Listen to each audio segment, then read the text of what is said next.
Every adult smiled awkwardly. Every child kept carrying wrapping paper, and the black boy stood there alone, exposed and watched. No one defended him. No one stopped her. The humiliation hung in the air like a warning. Then the boy turned away, not crying, not angry, but with a calm that terrified the room, because what he did next would freeze the entire house and destroy the woman who thought she held all the power. Before we deep dive into this interesting story, subscribe to our channel and tell us where are you watching from. Share in the comments below. The Cranston house glowed from the street like a postcard version of Christmas, the kind meant to be admired from a distance rather than entered. White lights wrapped every column, every railing, every carefully trimmed hedge, shining with an intensity that felt less like warmth and more like surveillance. Inside, the air smelled of pine, cinnamon, and something sharper, expensive perfume layered over polished wood and quiet judgment. The living room ceiling soared high above a massive tree decorated in gold and ivory ornaments, curated rather than joyful, each piece chosen to match a theme instead of a memory. Adults laughed in clusters, their voices rising and falling in practiced rhythms, while soft holiday music hummed in the background like a reminder of what the night was supposed to feel like. Elijah stood near the edge of the room, his small hands tucked into the pockets of his sweater, his posture careful, contained. At 10 years old, he already understood how to take up as little space as possible. His sweater was red, neatly pressed by his mother earlier that evening, chosen deliberately so no one could accuse him of looking unkempt. His shoes were clean, his hair was freshly cut. Candace had made sure of everything. She always did. Yet despite all that effort, Elijah could feel it immediately. The way eyes lingered on him a second longer than necessary. The way conversations paused when he drifted too close, then resumed with a slightly different tone once he stepped away. He was the only black child in the room. He didn't need anyone to tell him that.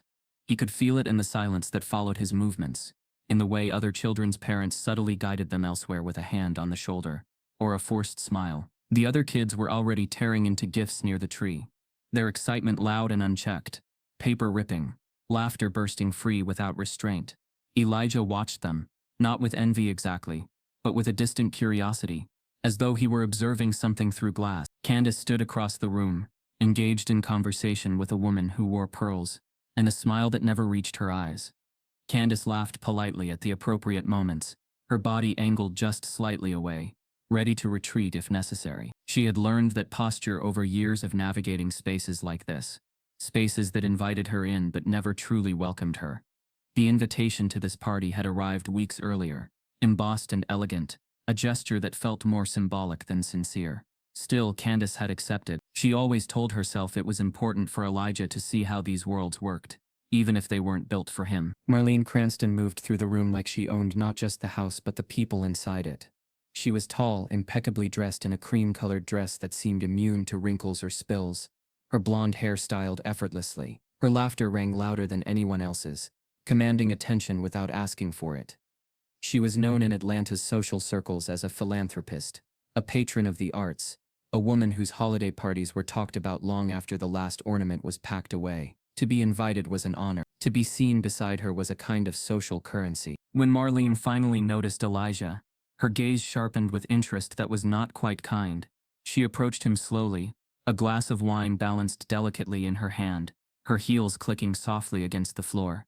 Elijah sensed her before she spoke. He felt it in the shift of the room, the way nearby conversations quieted just enough to listen without appearing to listen. He straightened instinctively, his shoulders tensing. "Well, hello there," Marlene said, her voice sweet but thin, like sugar stretched too far. "And who might you be?" Elijah answered politely, his voice steady, offering his name the way his mother had taught him to.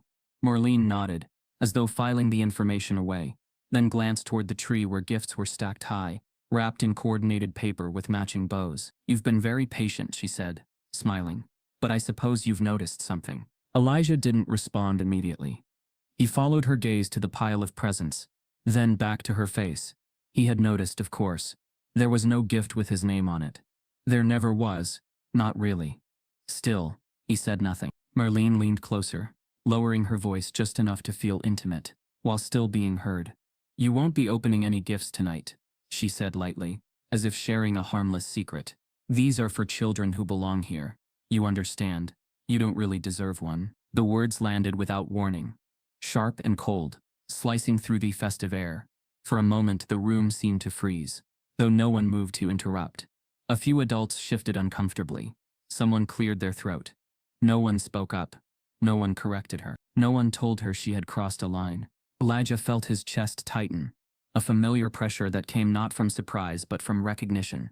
He had heard versions of this before, dressed up in different language, hidden behind different smiles. Still, hearing it said so plainly, so publicly, stung in a way that reached deeper than he expected. He looked around instinctively, searching for his mother. Candace had gone quiet across the room, her smile gone, her body rigid. Their eyes met for half a second, long enough for Elijah to see the anger, the helplessness, the fear of making things worse by speaking up in a room that already felt hostile. Marlene straightened, satisfied, and took a sip of her wine, as though the matter were settled. Laughter resumed slowly. Awkwardly, like an engine struggling to restart, the children continued opening their gifts, their excitement oblivious, or willfully blind.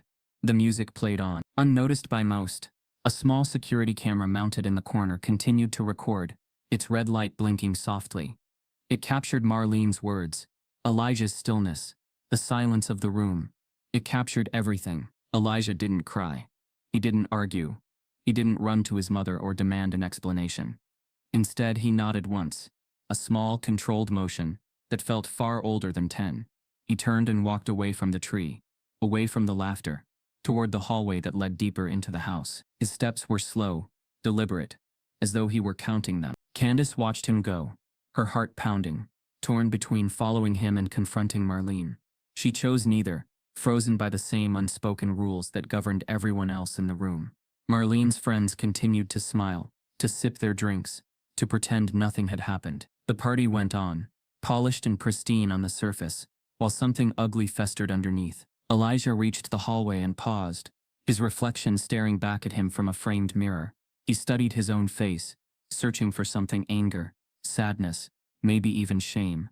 What he found instead surprised him. There was a calm there, deep and unsettling, the kind that comes when something inside clicks into place. He had spent years trying to fit into rooms like this, trying to earn approval that was never meant for him. In that moment, something shifted. He realized he didn't want their gifts, their approval, or their version of kindness. Behind him, laughter echoed faintly, distant now. Ahead of him, the house stretched quiet and empty, filled with closed doors and unseen corners. Elijah took a breath, steadying himself, and continued walking, his mind already working through a decision he didn't yet fully understand, but felt compelled to follow. Back in the living room, Marlene resumed her role as hostess, unaware or unconcerned that anything had changed. Candace excused herself moments later, her composure barely intact, scanning the house for her son. The security camera kept recording, silent and patient, capturing the aftermath of words that could not be taken back. Elijah disappeared from view, not in tears, not in anger, but with a strange, unwavering calm that unsettled the air he left behind. And as the party carried on, no one noticed that something irreversible had just begun. Candace adjusted her posture as she moved through the crowd, keeping her spine perfectly straight, her smile tightly controlled. She had learned over the years that posture could mean the difference between respect and ridicule in rooms like these. The moment she and Elijah stepped through the Cranstons' grand entrance, her instincts went on alert. Every chandelier, every glinting wine glass, every echo off the marble floor reminded her that this was not their world. It was curated, guarded, and suffocating. The air smelled expensive but artificial, like holiday candles trying to mimic a forest that never existed. She had accepted the invitation with hesitation, even suspicion. Marlene Cranston was known more for her appearances in social pages than any sincere outreach to communities of color. When the embossed card arrived, complete with gold trim and a personalized note, Candace had stared at it for a long time. It read, "It would mean the world to have you and Elijah join us this Christmas Eve. We're building bridges, and your presence would be a gift to us all." The wording had struck her. It didn't say "we'd love to see you." It said her presence would be a gift, as though showing up were the favor, the performance, the point. Now, as she floated past velvet-draped windows and champagne flutes clinking around her, the intent of the invitation became unmistakable. They weren't guests. They were props. People greeted her with wide smiles, but their eyes betrayed hesitation, curiosity masked as friendliness. Their words stumbled just slightly, overused compliments on Elijah's outfit, comments about how well-spoken he was, or how brave she must be as a single mom. though she'd never once said she was. It wasn't outright hostility. That would have been easier to confront. No. This was the quieter, more insidious version. The kind that sat under the skin like a slow poison. The kind that told you to smile through it or be accused of being too sensitive. Every moment felt orchestrated. Elijah had been ushered toward the tree by a woman Candace didn't recognize, nudged into the circle of children, as cameras flashed nearby. The other parents stood back, watching with faint smiles, as though waiting to see how the diversity photo would turn out. That's when it hit her. They weren't here to celebrate. They were here to be seen. Marlene herself had made a grand entrance into the living room earlier, descending the staircase with theatrical flair. She greeted each guest by name, including Candace. But there had been a pause before she said it, like she had to reach further into her memory to retrieve the name of the woman she had strategically invited. When she reached Elijah, she touched his shoulder lightly, the gesture slow and deliberate. "Aren't you just precious?" she had said, and Candace had felt her stomach knot. Later she caught snatches of conversations. Phrases like, "She's with the community center, right?" Or, "That's the boy they wrote about in that scholarship newsletter." They didn't even attempt to lower their voices. Her resume, her credentials, the life she had built from scratch while raising a son alone. They reduced it to community outreach and sympathy scholarships. Her pride curdled into nausea. Even the decorations echoed exclusion. The stockings above the fireplace had names embroidered on them. Every child present had one, lined up neatly in identical cursive. Every child except Elijah. A white, empty stocking hung on the far end. Generic, untouched. No one pointed it out, but Candace saw it. Elijah would too, and that's when the fear started. Not fear for her own dignity. She had lost that and rebuilt it too many times to count. But fear for what this night would etch into her son's memory. What it might teach him about his worth. She scanned the room now, eyes searching for Elijah. He had vanished down the hallway, after Marlene's cruel whisper. That moment still echoed in Candace's head. Over and over. "You don't deserve one." The audacity of saying it out loud, in a room full of people, knowing no one would object, and no one had. When she moved toward the hallway, a hand gently stopped her. It was one of Marlene's assistants, a young woman with a clipboard and a strained smile. "Mrs. Brooks, I'm so sorry. Marlene would love if you could say a few words during dessert. Just something brief about your experience with the youth center. It's part of tonight's community highlight." The woman said it like it was already decided, like Candace should feel honored to be asked. Candace forced a smile. "I'll see how Elijah's doing first." She stepped away before the woman could protest, her heels clicking against the floor as she made her way past the kitchen, then into the side corridor. She passed an ajar office door, then a darkened guest room. No Elijah. Her chest tightened. The party noises dulled behind her, replaced by a colder, more sterile quiet. She opened a closet, peeked inside the bathroom. Nothing. No small voice. No red sweater. Panic sharpened in her lungs. She turned a corner, and nearly collided with a staff member in a black vest, carrying empty plates. "Excuse me, have you seen a young boy? Red sweater, about this tall?" The man shook his head politely. "No ma'am, not since earlier. I think he was near the tree. He's not there anymore." The staffer hesitated. "If you want, I can ask the security desk. They've got the whole feed running." Candace blinked. "Security?" "Yes ma'am. There are cameras in every hallway, and common area. Mr. Cranston set up." He gestured vaguely toward a side door that led toward a small media room. She followed him, her pulse loud in her ears. Inside, the room buzzed with multiple screens displaying live camera footage. Hallways, living room, back porch. One monitor showed a paused frame. Elijah, walking alone, straight down the hallway near the library. The timestamp read, 9:25 minutes ago. "Can you rewind?" she asked sharply. The man nodded, and pressed a few buttons. The footage rolled back. There was Elijah, hands in his pockets, pausing briefly in front of a large mirror, then walking forward. A moment later he vanished around a corner out of frame. "That's all we've got so far," the staffer murmured. Candace leaned in. "Where does that hallway go?" "Leads to the basement stairwell," he said slowly. "But that's supposed to be locked, only used for storage." He reached for the intercom. "Let me radio down, just in case." But before he could press the button, another monitor caught movement. Candace's eyes snapped to it. There, in the far corner of the screen, a shadow moved. Small, fast. Elijah. He had slipped into the side pantry. then out a back door that led toward the guest house patio. Her breath caught. The night air had dropped into the low 40s. He wasn't wearing a jacket. She stepped back from the screen, her heart pounding. The house was massive. The property, even more so. Trees, fences, winding paths. A child could disappear out there in minutes. But it wasn't fear that struck her hardest. It was confusion. Elijah hadn't run out in tears. He hadn't stormed off in defiance. He had walked out calmly, deliberately, as if he had a plan. And as Candace stood there frozen, a slow realization crept in like ice under her skin.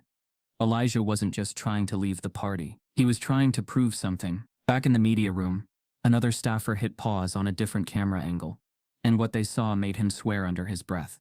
Elijah hadn't just left through the back door. He had stopped to slip something into his pocket first, something from the display table near Marlene's prized legacy wall. What did he take, and why? The house had gone quieter now. The laughter had dimmed, replaced with the murmurs of well-fed guests clutching glasses of wine and moving slowly toward dessert. In the security room, however, the mood was anything but calm. Candace stood motionless as the screen replayed the footage on a loop. The moment Marlene leaned in toward Elijah, the curl of her lips as she delivered the line, and the visible stiffening of his posture as her words landed. The staffer had rewound it twice now, and each time Candace's expression tightened. There was no ambiguity, no joking tone, no misunderstanding. The audio caught it clearly, even with the ambient noise. You won't be opening any gifts tonight. You don't really deserve one. The room behind them had heard it live, and chose silence. The camera caught it clean and digital, but technology alone couldn't protect dignity. She said that to a child. Candace whispered, her voice sharp and restrained. To my son, and no one in that entire room said a damn word. The security technician shifted uncomfortably, fingers hovering over the keyboard. Should I flag this? He asked, as if still unsure which side of the line the situation fell on. Flag it? Candace blinked. It should already be reported. He nodded, though the gesture felt more like dismissal than agreement. Then, without looking at her, he opened a file menu on the screen, scrolled through the stored footage and clicked delete. A quick confirmation window popped up. One click, and the recording vanished. What are you doing? Candace snapped, stepping forward. I'm just clearing flagged files, the technician said flatly. Marlene has final say on what stays archived. Candace stared at him, stunned. She opened her mouth to argue, but before she could speak, her phone buzzed in her purse. When she pulled it out, her heart stuttered. A new message had arrived from Simone. Simone Brooks, 8:47 p.m. Auntie, don't panic. Someone sent me a clip from the party. Elijah, that woman. I have it. I'm posting it. Now. The text hit Candace with a cocktail of relief and terror. Somehow someone had gotten a copy. Someone with conscience. And Simone, fierce, driven, and unflinching, wasn't going to let it stay buried. She didn't wait to respond. Instead, she turned from the security room and walked briskly toward the front of the house, jaw clenched, heart hammering. She didn't know what Simone had written, but she trusted her niece's instincts. Simone had inherited her mother's backbone, her father's fire, and the clarity of someone who had seen just enough injustice to know when to act. 3 miles away, Simone sat cross-legged on her bed, laptop propped against her knees, eyes fixed on the 30-second clip now queued in her editing software. The footage was raw and grainy, but it didn't need polish. It needed truth. No dramatic music, no effects, just the moment. Elijah standing still, hands in his pockets, Marlene's lips moving. The faint smirk, the way the crowd didn't flinch. Her fingers hovered over the caption field. She had dozens of potential hashtags swirling in her mind, but none of them felt right. She didn't want to bury the moment under slogans or social movements. She wanted people to feel it. Raw, she typed. This is how they treat our kids at their holiday tables. Then she clicked post. Within seconds, the clip was live on her Twitter and Instagram stories. A few minutes later, she added it to TikTok, her voice narrating softly over the clip. My cousin Elijah, 10 years old. This is what a harmless joke looks like when it lands on a child. Watch carefully. She put her phone down, breath catching in her throat. Her heart pounded, not with fear but with urgency. She didn't know what would happen next, but she knew she had just lit a match in a dry forest. Back at the Cranston house, Marlene was savoring a spoonful of creme brulee when someone handed her their phone. You need to see this. She glanced down, mildly annoyed. then froze. The video was already circulating. Over 6,000 views in the first 12 minutes. Comments exploding beneath it. What kind of monster humiliates a kid like that? This ain't a misunderstanding. It's cruelty with lipstick. White supremacy is comfortable in pearls, y'all. Marlene blinked, her grip on the spoon tightening. This is completely out of context, she muttered, her voice low and sharp. Someone must, but she didn't finish the sentence. She knew what this meant. PR crisis. Sponsors asking questions. Donors pulling back. Her carefully manicured public persona, Atlanta's queen of charity, was suddenly being reframed as the villain of a modern parable. Her assistant was already by her side, whispering, "We'll handle it. We'll release a statement. Maybe a photo with the boy." "No," Marlene snapped. "No photos. Not now. We control the narrative, not react to it." But the control she spoke of was slipping fast. Candace had returned to the main room, expression unreadable, posture upright. People had started murmuring now, and the mood was shifting. Eyes glanced at phones. Whispers spread like static. Something was unraveling, and it was visible. Meanwhile, Simone's video had reached the desk of a local news editor who followed her journalism blog. He forwarded it to his producer. Within 20 minutes, a regional news station had picked up the clip for a segment on hidden holiday racism. But the twist no one expected came just before the hour turned. As the video spread, Simone's inbox lit up, not with hate mail, but with another message, this time from an anonymous sender. The subject line read, "You missed what happened after." Attached was a second clip. Longer, darker, different angle. Elijah walking away, not just calmly, but with something small in his hand. From the corner near Marlene's legacy wall, where family heirlooms and awards were displayed behind glass, Simone played it, slowed it, zoomed.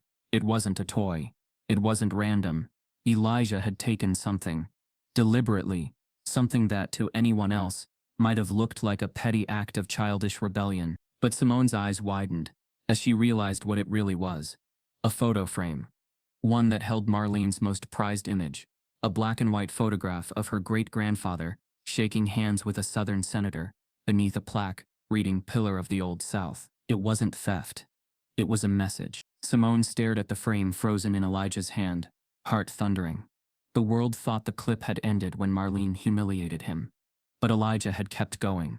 He had flipped the power dynamic silently, symbolically, and the next video was about to go even more viral than the first. Now the question wasn't just what Marlene said. It was what Elijah was trying to say back. Simone barely slept. Her phone lit up every few seconds through the night, vibrating with likes, shares, messages and comments that multiplied like wildfire under dry brush. She watched the numbers climb, 5,000 views, then 40,000, then 112,000. By 3 the hashtag Elijah deserves more had entered the national trending list, wedged between two unrelated celebrity gossip tags. But what had begun as a deeply personal, painful moment had now ballooned into something else entirely, a viral reckoning that both electrified and divided. The responses were intense, polarizing, and exhausting. For every message of support, there was another calling her an instigator, a clout chaser, or worse, why ruin a white family's Christmas over a joke? One comment read beneath the reposted video on a conservative influencer's page. "This is what happens when people make everything about race." Another accused Simone of exploiting her young cousin for internet fame, missing entirely the quiet courage Elijah had shown, and the reason he'd had to. But buried among the noise were voices that mattered more. Other black parents recounting eerily similar stories at school assemblies, church potlucks, company parties, moments where their children were diminished, joked about, or dismissed in the name of tradition or harmless fun. The hashtag became a lifeline for those who had endured similar microaggressions in silence. Simone's DMs were flooded with confessions, gritty, raw, and often heartbreaking. A mother in Houston shared how her daughter was asked to dress as a servant during a colonial-themed play. A father in Minneapolis recalled his son being excluded from a birthday party where every white child had received a personalized gift bag. Simone reposted a few of these, weaving them into a thread that began, "This isn't just about Elijah. This is about every child who's made to feel like a guest in their own country." Her words hit hard, not because they were poetic, but because they were unmistakably real. At the same time, the other side of the storm was mounting with equal fury. Right-wing pundits called her video a liberal stunt, and radio hosts spun the story into narratives of overreaction and reverse racism. A particularly venomous article from a popular gossip site branded her the girl who broke Christmas. Simone laughed bitterly when she saw it. They had twisted a child's humiliation into an attack on holiday spirit, as if defending dignity came with a price tag labeled too inconvenient. Back in Atlanta, Candace sat at her kitchen table, clutching a lukewarm mug of coffee, as morning light crept across her apartment. She hadn't slept either. After leaving the party with Elijah, she'd tried to shield him from the digital explosion. He hadn't seen the video, or the comments, but she knew it was only a matter of time. Kids found things, even the ones who didn't want to, and Elijah was no fool. He knew something had happened, he just hadn't asked yet. Candace watched him now, asleep on the couch in a worn hoodie. His arms tucked beneath his body like he was trying to make himself smaller. Her heart ached, not just for what he'd endured, but for how normal this all felt. The racism wasn't loud.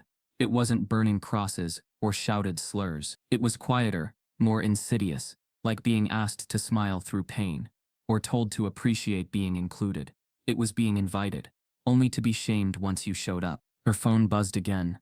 A reporter from a national morning show, then another from a local radio station. Everyone wanted the story, but no one asked how Elijah was doing. Not one. Meanwhile, inside Marlene Cranston's estate, panic pulsed through the marble halls like smoke. Her PR manager, a tightly wound woman named Clarissa, paced beside the kitchen island, phone glued to her ear, laptop open to a spreadsheet of contacts and damage control strategies. "This isn't just a social media blip, Marlene," she hissed, eyes flashing. "This has legs." The stories made it into 3 national outlets. The clips on Reddit, on TikTok compilations. It's been dissected by influencers, teachers, activists. Hell, even a few pastors are quoting it. Marlene sat silent in a chair that cost more than most people's rent. Legs crossed, expression tight. She hadn't spoken publicly since the video surfaced. Her inner circle had advised her to wait, to let the storm burn itself out. But it wasn't dying. It was gaining momentum. "I don't understand why this got so big," Marlene muttered, half to herself. "It was a party. It was Christmas. I didn't mean anything by it." Clarissa's eyes narrowed. "You said he didn't deserve gifts. To a 10-year-old. On camera." "I said it softly," Marlene snapped. "It was private." "There's no such thing as private anymore," Clarissa replied flatly. "You didn't just insult a child. You insulted a symbol. A young black boy in a rich white home being denied joy while everyone watched. That's not just a moment. That's a narrative." Silence hung in the air. Then, Clarissa's phone buzzed. She glanced at it and froze. She looked up slowly. "CNN wants to interview the boy. Live. Tomorrow night." Marlene straightened. "That's not happening. They've already contacted Simone." Marlene's hands clenched the chair arms. "We need to make this go away. Now. What do you suggest?" "I suggest we do what we always do," Marlene said coolly. "Offer them something they can't refuse." Simone sat at her desk, rereading the email from the network. They wanted Elijah for a live sit-down. Not just a segment. The segment. They were willing to fly them both out, arrange accommodations, give her full creative control over the talking points. They even attached a sample script. "Let his voice be heard," the subject line read. She hadn't told Candace yet. She needed to feel it out. But before she could respond, her phone rang. A blocked number. She almost didn't answer. She did. "Simone Brooks?" A clipped voice asked. "Who's this?" "I represent Mrs. Marlene Cranston." Simone's eyes narrowed. "I'm listening. We'd like to propose a resolution." Quietly. "Off the record. No interviews. No more posting. In exchange, we're prepared to offer a financial package. $1 million. For the family." Simone didn't respond. There would also be a public apology. A scholarship fund in Elijah's name. Controlled PR rollout. "We frame it as reconciliation, healing, progress. You get what you want. We get to breathe." Simone let the silence stretch. Finally, she spoke. "You think this was ever about money?" "Everything's about money," the voice said calmly. She hung up. Her hands were shaking. Not with fear, but with clarity. Marlene wasn't scared of public shame. She was scared of losing her position. The illusion of grace. The curated identity built on selective charity and photo ops. Simone knew what she had to do. But before she could draft a response to CNN, her phone dinged again. this time with a private message from a former employee at the Cranston estate.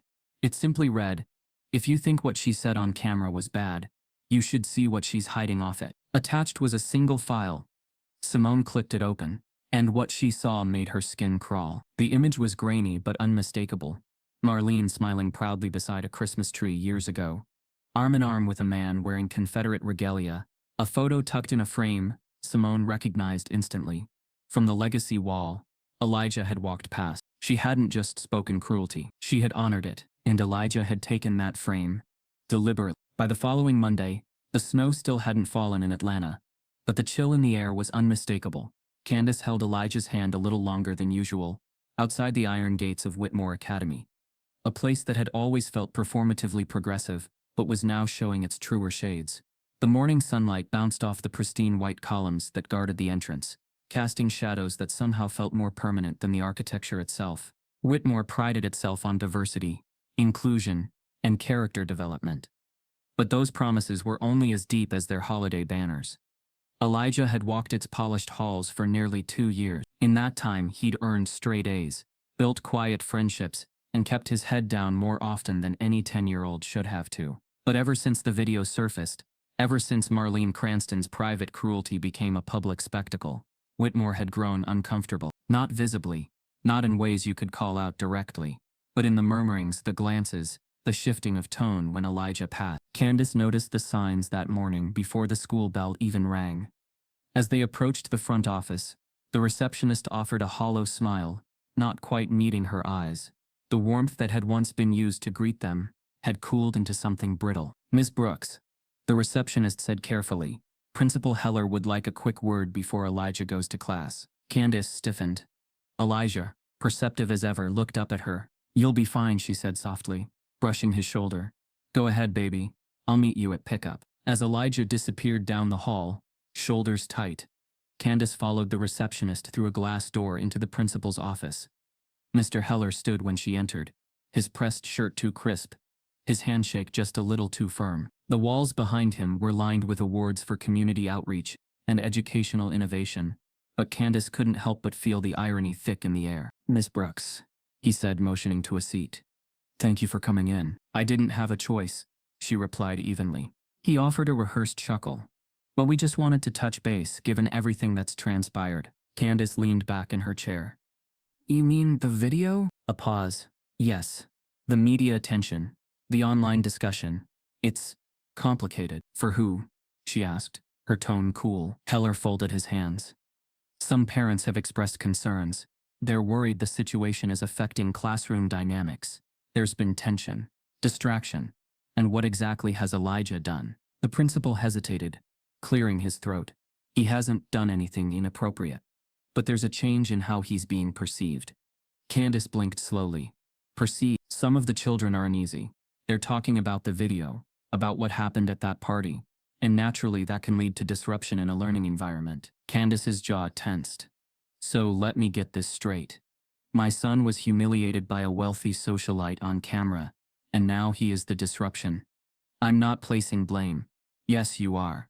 You're just dressing it up in institutional language." Mr. Heller's eyes flicked down at his desk, then back up. "Look, Miss Brooks, we're in a delicate position.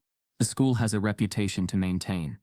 Elijah is suddenly a central figure in a story much larger than this campus, and if it continues to escalate, we may have to consider alternative arrangements." Candace stared at him, her heart pounding, not from surprise, but from the slow-burning rage of familiarity. She'd heard this before when Elijah was 5 and too curious for his kindergarten teacher, or when he asked too many questions in Sunday school. His excellence had always been allowed only when it didn't make others uncomfortable. "Let me be very clear," she said, voice steel. "If this school thinks it can push my son out for being publicly mistreated, while still hanging banners about inclusion, it's not just going to be a tweet, it's going to be a lawsuit." Heller raised a hand, suddenly more cautious. "I'm not suggesting that. I just want us to be proactive. For everyone's sake." Candace stood, not waiting for his approval. "Then start by telling the other parents their discomfort is not Elijah's responsibility. And if you're truly worried about classroom dynamics, look at who's teaching the class, not who's sitting in it." She left without shaking his hand. Elijah's day passed with the quiet awareness of someone being watched, Every class felt longer, every glance heavier. During reading period, he heard one boy whisper, "That's him, from the video." During lunch, the table he usually sat at had no room. No one told him to move, they just filled the seats with their backs turned. He said nothing, just ate his sandwich quietly, eyes fixed on the corner of the cafeteria where the floor tile was cracked. The fracture seemed to split the world into two sides, before and after. By the time the final bell rang, his body felt heavier. He made his way to his locker, already dreading the silence that waited at home. But when he opened the metal door, a folded paper fluttered out and landed at his feet. He picked it up, unfolded it slowly, and stared. Scrawled in black marker were the words, "You're not special. You're a charity case. Go back to your kind." His throat tightened, but it wasn't the message that shook him most. It was the handwriting. Slanted, cursive, just slightly looping. Familiar. He stared at it for several seconds, replaying every classroom, every adult scribble on whiteboards and report cards. And then it clicked. The handwriting matched that of Ms. Frey, his homeroom teacher. She had always spoken to him with a tone just a few degrees colder than her words. She was the one who, after the video dropped, started calling on him less and correcting him more. He folded the note, placed it back in his locker, and shut the door slowly. Candace was waiting in the car. As he climbed in, she gave him a tired smile. "Rough day?" He didn't respond right away. Then finally, in a voice calm but hollow, he said, "I think one of my teachers hates me." Candace gripped the steering wheel tighter. "What happened?" He looked out the window. "I found a note. She didn't sign it, but I know it was her." Candace swallowed hard. "You're sure?" "I just know." And as they drove home in silence, the wheels turning over wet pavement, a single echoing question filled the space between them. What happens when the adults meant to protect you become the quiet architects of your harm? That night, while brushing his teeth, Elijah opened his backpack and found something tucked inside that hadn't been there that morning. A miniature envelope with no name, no return address. Inside was a tiny cutout of a black boy kneeling, with the words "Better stay in line" written in red ink. And once again the handwriting looked disturbingly familiar. But this time it wasn't Miss Frey's, it was Marlene's. Simone sat in her studio apartment, floor littered with notepads, hard drives and open browser tabs, the early morning light struggling to cut through the thick tension that had settled over everything. The anonymous message Candace had received, showing Marlene's elf note replicated across multiple black families, had been the final push Simone needed to stop reacting and start building. She wasn't just documenting outrage anymore. She was assembling evidence, patterns, context, and most importantly, receipts. She opened her editing software and dragged the first clip into place. Elijah at the Christmas party, standing still, lips tight, while Marlene towered above him, smiling coldly. She lowered the volume, then slowly overlaid a voiceover. Her voice controlled, crisp and devastating in its clarity. "What you're watching isn't just one boy being denied a gift. This is about what happens when a system that pretends to embrace diversity uses black presence as decoration and punishes black dignity as defiance." From there, she pulled up footage of Elijah's earlier school projects, the ones Candace had recorded proudly over the years. In first grade, he had painted a portrait of a black superhero. The school newsletter had left him out of the student spotlight that week. In second grade, he was given detention for correcting a teacher who mispronounced Thurgood Marshall's name. There was no video of that, but Candace had kept the email. Simone zoomed in on it.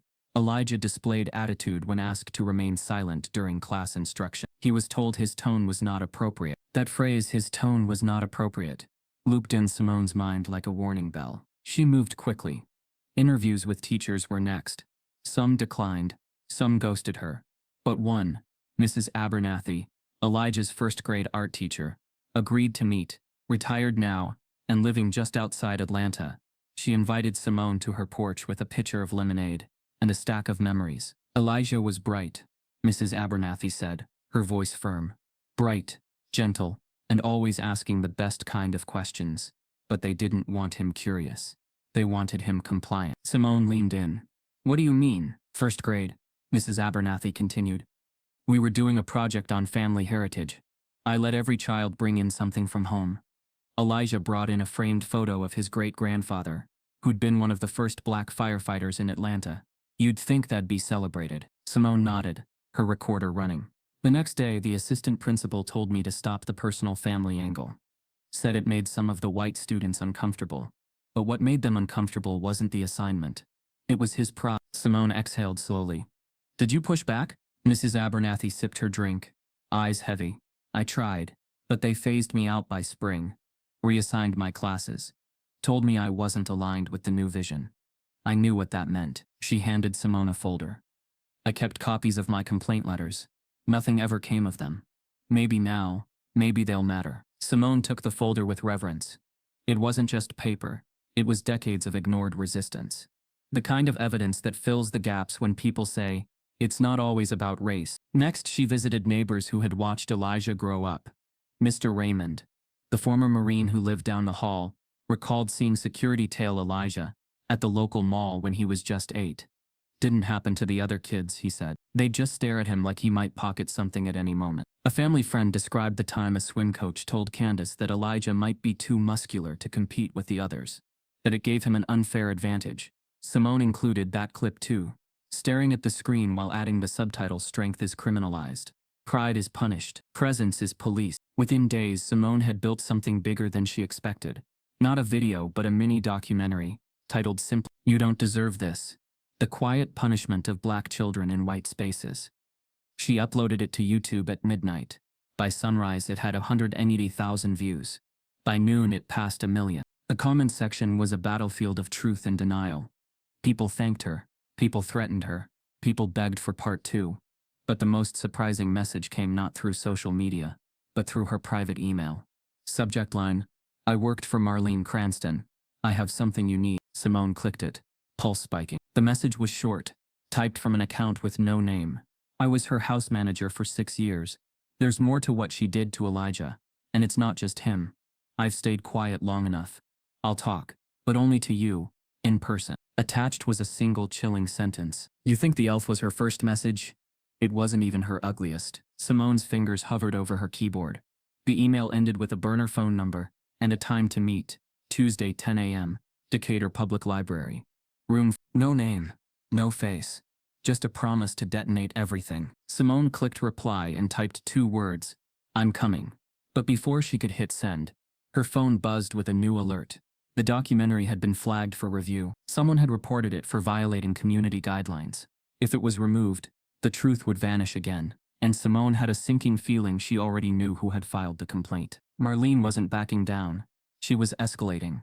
Behind the towering white columns and polished windows of the Cranston estate, a very different version of Marlene operated, one that never made it to charity galas or photo spreads. Her voice, when not staged for applause, was sharp, controlled, and deliberate. The smile she wore in public, that soft veneer of Southern grace, was stripped away the moment the cameras stopped rolling. And now, with public opinion spiraling and legal threats stacking up like unopened invitations, the mask had come off for good. The mansion's study, usually reserved for quiet moments of curated reading and well-placed interviews, had transformed into a war room. Confidential documents, PR strategies, legal drafts, and talking point memos covered the table. Her legal advisor, Bernard Travers, stood at one end, flipping through a folder marked Elijah Brooks Incident. Strategic Response.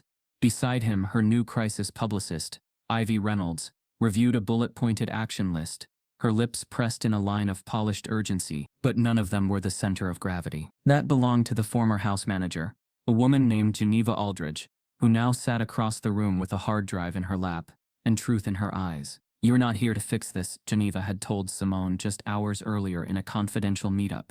You're here to expose it, and I'm ready. Simone had listened, stunned, as Geneva explained what life inside the mansion was really like, behind the gilded staircase and vintage oil paintings, behind the designer gift bags and floral centerpieces. This didn't start with Elijah, Geneva said.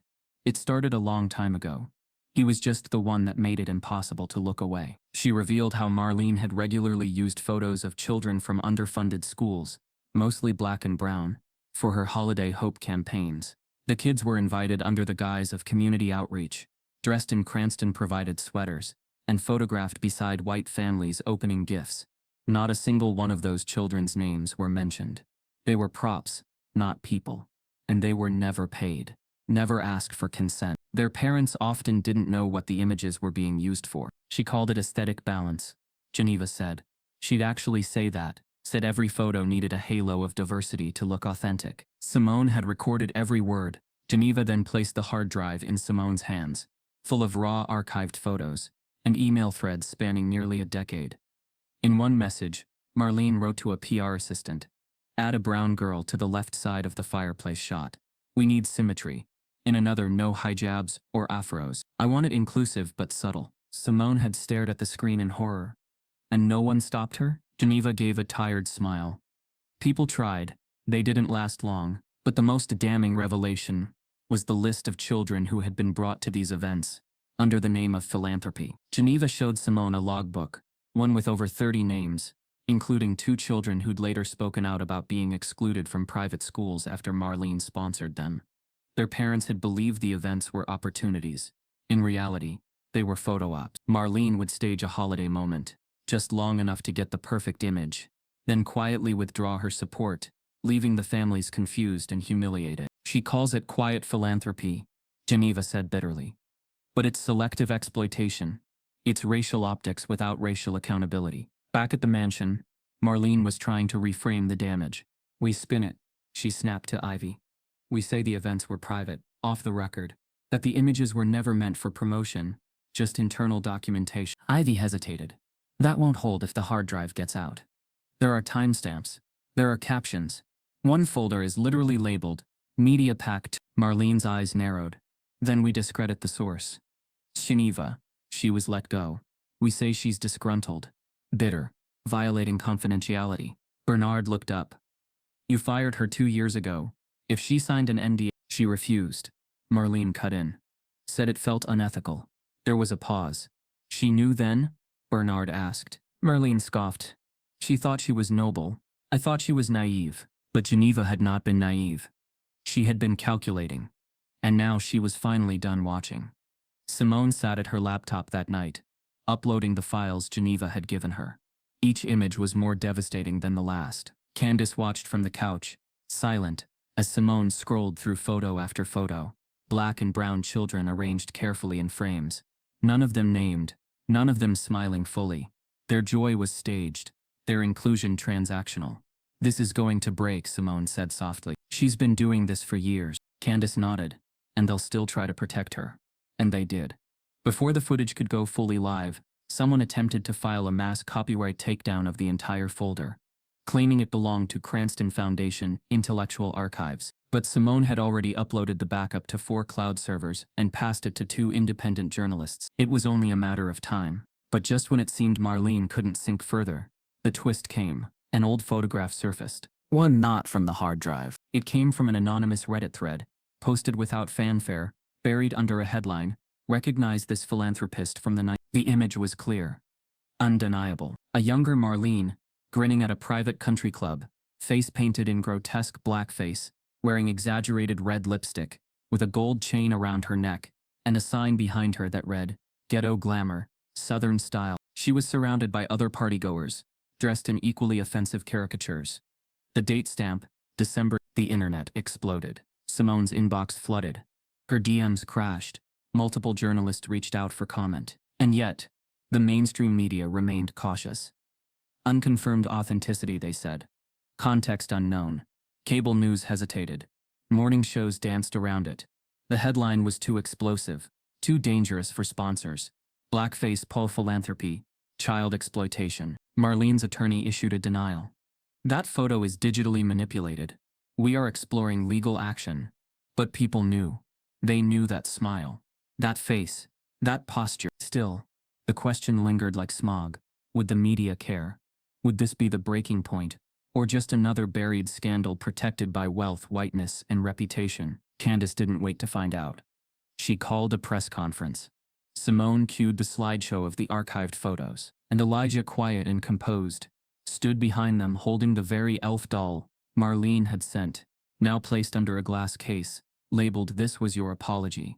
Just before Candace began speaking, her phone buzzed. A text from an unknown number. "You're not ready for what's in folder 9. Check Geneva's hard drive again." Marlene didn't just humiliate black kids. She profited from them. Simone opened her laptop. clicked folder 9, and gasped. Inside were signed brand deals and invoices, showing Marlene had sold campaign photos to major retailers. And Elijah's face was on one of them, used without permission to sell luxury holiday sweaters.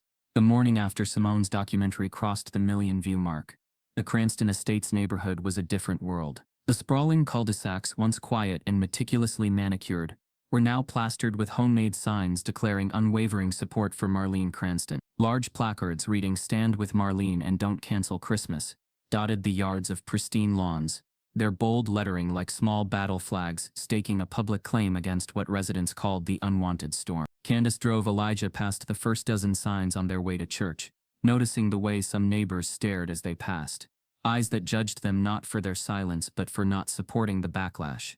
It was a surreal inversion, the victim vilified, the perpetrator defended. Inside Westwood Presbyterian, Pastor Mason stood at the pulpit with calm rhetoric that betrayed a nervous undercurrent. His voice resonated in the high ceiling, calling for unity, mercy, and forgiveness. It was the kind of language that on any other Sunday would have brought comfort. But today, his words felt like a thin veil stretched tightly over a community that refused to face the truth. "We cannot allow division to define us," he preached gently, his gaze sweeping the congregation. Forgiveness over division, love over discord. But forgiveness in this sermon was lopsided. "We must allow room for grace," he said, "for even Miss Cranston deserves understanding." There was no acknowledgement of Elijah's pain, only a plea for harmony that felt less like reconciliation and more like erasure. The subtle shift in language framed the situation as an unfortunate misunderstanding, instead of the racial damage it had become. It was the kind of rhetoric that sounds noble but quietly exonerates harm when it's dressed up as tradition. Candace sat through the sermon with clenched hands. She looked around at familiar faces. Parents from Elijah's school, volunteers from the food bank, neighbors she'd greeted with a smile just weeks before. Some mouthed the pastor's words, as if reciting a script, forgiveness over division. But the phrase now felt like a weapon, one that dismissed Elijah's experience and effectively silenced dissent. The message that forgiveness was required before accountability sent a clear signal: don't ask too much of your neighbors. Don't upset the social order. Love. Yes, but only if it cost nothing. As they left the church, the air felt heavier. Outside, a cluster of elders handed out small pamphlets that echoed the sermon's themes with religious language. "Judge not, that ye be not judged." Candace felt her steps falter, as one of the elders approached with a gentle smile. "I'm so sorry for the stress this has brought to your family," the woman said, voice soft but laden with expectation. "But you've got to understand, some of us feel this has been blown out of proportion. Miss Cranston has always supported local schools, charities. Surely you can see that." Candace didn't flinch. She could see it. The armor of denial forming around these neighbors, their loyalty tied not to truth but to comfort. "I appreciate the concern," she said, measuredly. "But standing up for Elijah isn't about proportion. It's about dignity." The woman's eyes faltered for the first time, a flicker of discomfort there. But she simply nodded, retreating into the chorus of polite disagreement that had become all too common. Soon after, things escalated in ways Candace had dreaded. Anonymous threats appeared in their mailbox, typed unsigned and chilling in their veiled aggression. "Stay in your place," one read.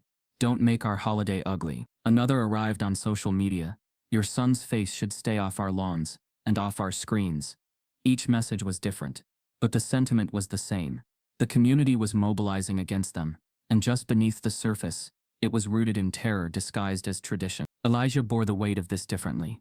He walked a little slower, shoulders tighter, the spark in his eyes dimmed by the relentless tide of communal resistance. Where once he had processed pain with contemplative calm, now he carried a quiet defensiveness, an invisible shield he fashioned on his own. He didn't want sympathy, but he expected confrontation now. He wasn't naive. Not anymore. Despite the hostility, there were pockets of unexpected support. A group of families, Asian, Hispanic, multiracial, began hosting meetups in the park, sharing stories of microaggressions at schools, workplaces, and social events. The hashtag Simone ignited, "Elijah deserves more," became more than a digital slogan. It was a gathering point for shared experiences of subtle racism, often minimized or ignored. In these circles, Candace found a strange solace. It reminded her that hurt was a universal language when it was finally acknowledged. But the collective mood was cautious.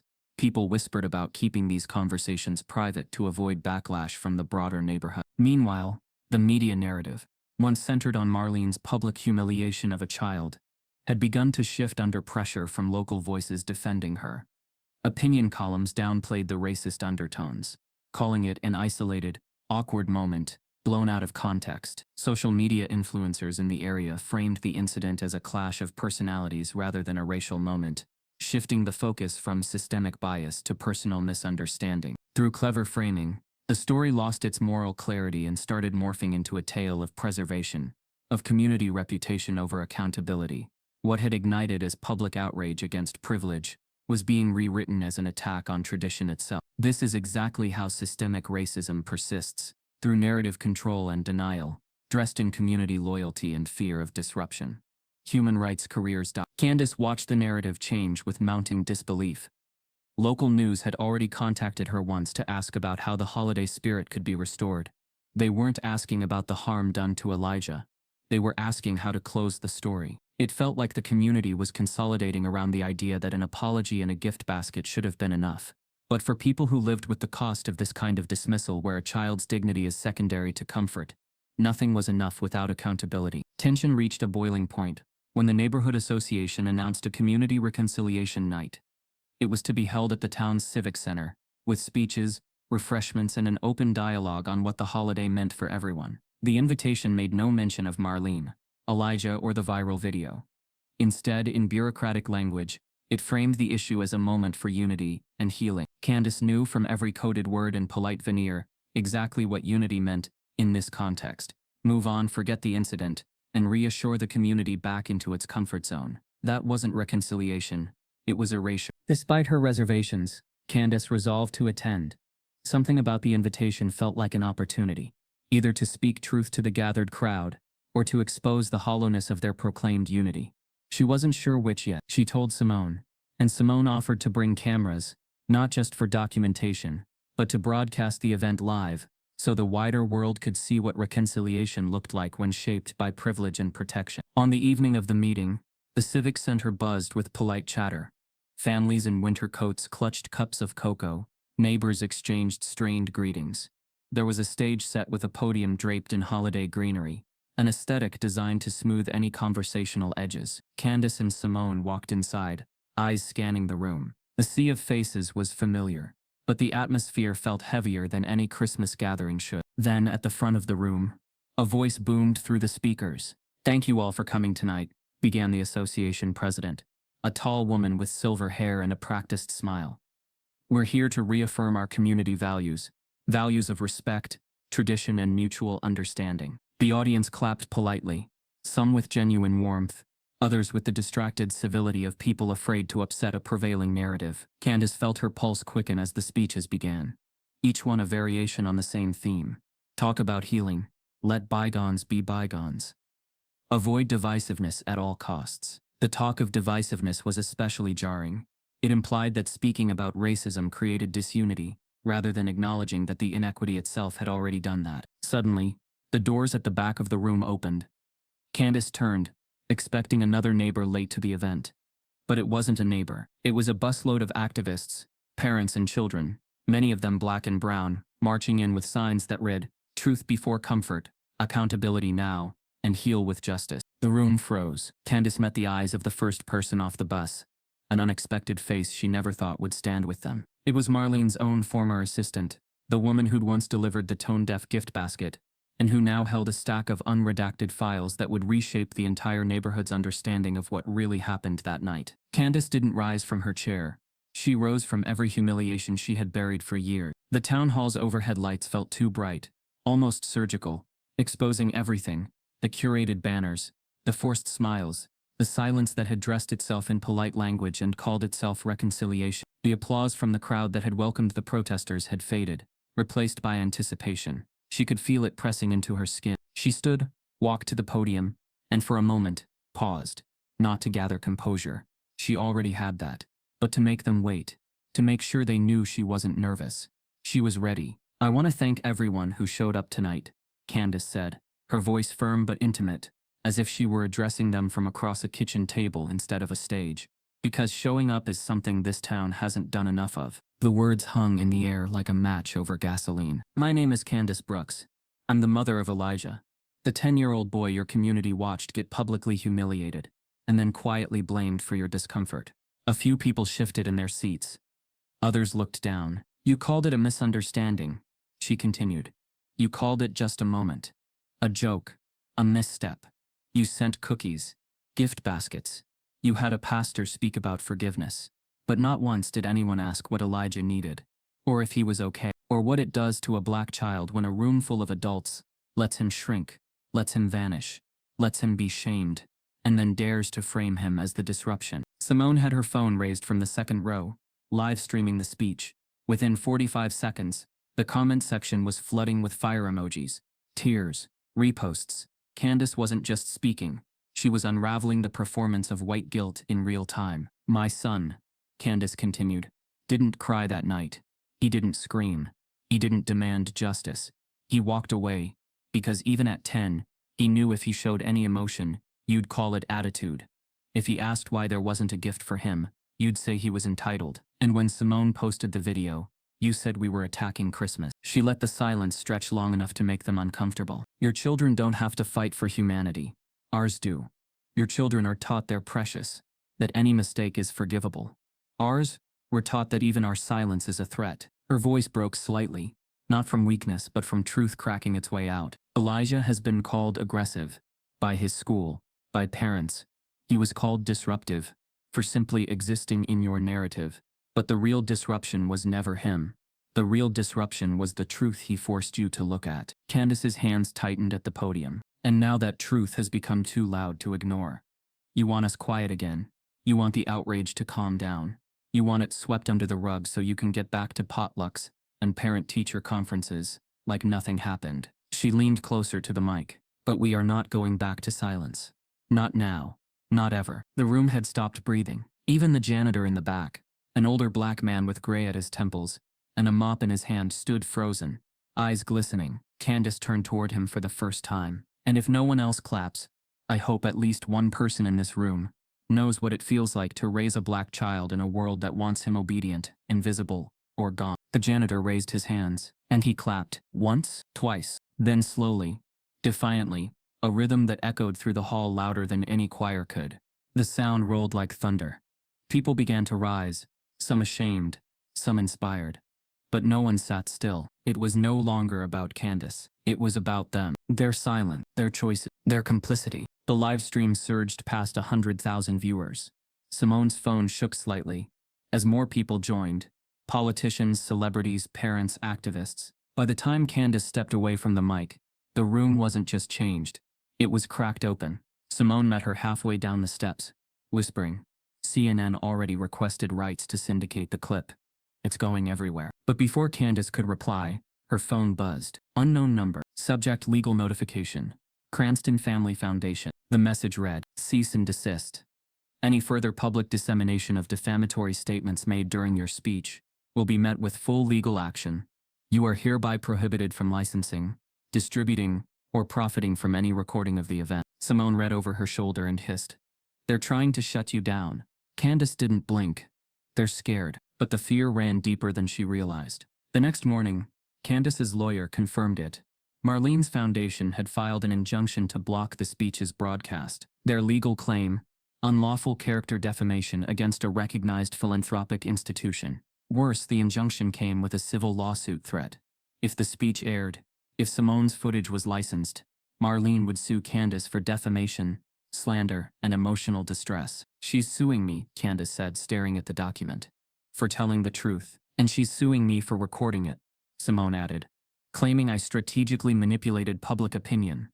Like this is some damn PR campaign. Their lawyer, a soft-spoken civil rights attorney named Darnell Rhodes, studied the papers in silence before saying, this is suppression, not justice. But will a judge see it that way? Candace asked. Rhodes looked up. Depends on how loud we're willing to be. Candace nodded slowly. We go louder. But Marlene wasn't finished. The next envelope to arrive wasn't just a legal threat. It was a custody challenge, filed under concern for the emotional well-being of a minor involved in prolonged public controversy. Candace tore the envelope open and read the lines aloud. Due to the consistent exposure of the child Elijah Brooks to social media scrutiny, negative racial narratives, and unresolved trauma under the care of Miss Candace Brooks, the Cranston Family Foundation requests a court-appointed child advocate to assess suitability for continued primary custody. Simone gasped. She's trying to take Elijah from you? Candace felt the walls press in. Her hands clenched, vision swimming. She's not just trying to silence me, she whispered. She's trying to erase me. She's weaponizing your motherhood, Simone growled. Because you wouldn't shut up and sit down. They called Rhodes again. He answered on the second ring, already knowing. She filed for custody, he said. I got a copy. You think a judge would actually consider? She's not trying to win, Rhodes interrupted. She's trying to make you bleed. A long pause. Candace spoke slowly.